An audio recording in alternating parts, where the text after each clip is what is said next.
G'day Aussie Bush Changers, Paul here again. Just wanted to talk to you guys about the negatives to going off the grid.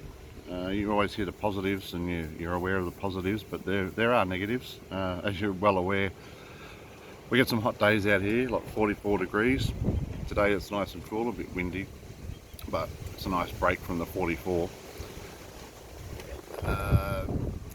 Now, we've had a bit of an issue with getting the heritage listing lifted.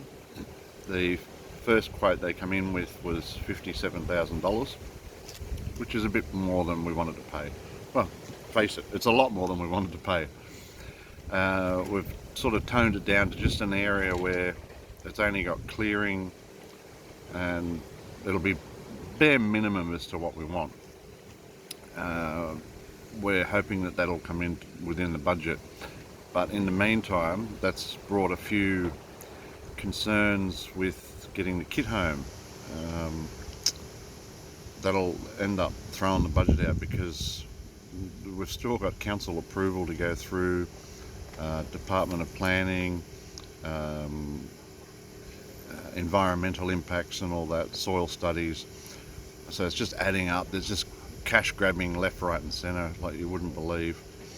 And we just want to build a little place off the grid. The minute you want to go off grid, they start getting as much money out of you as possible because they're not going to get money out of you later. You'll be off grid. So no power, no gas, no water. They miss out. So they try to get everything up front as much as they can. So we're looking at the possibility of just doing container home.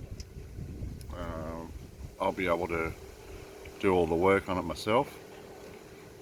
In the meantime, what we'll probably do is go to the local town and just rent a house, and we'll just take our time getting the container home up and running, and it'll give us a little bit of cash if we can do some part-time work somewhere to help build up the funds a bit more.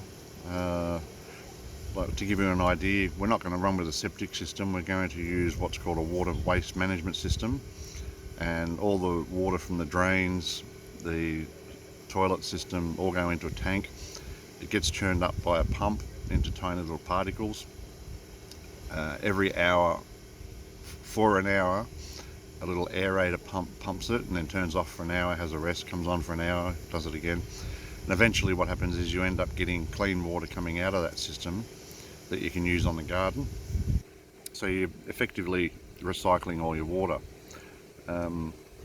That comes with the downside of having to pay every quarter $100 just for them to come and confirm that it's still working effectively.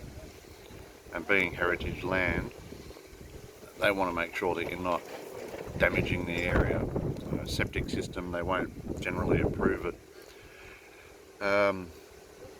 You can try to get things done without them knowing, but it's a bit of a risk because if they come out and check, you're up for big fines. So yeah, it's not an option really.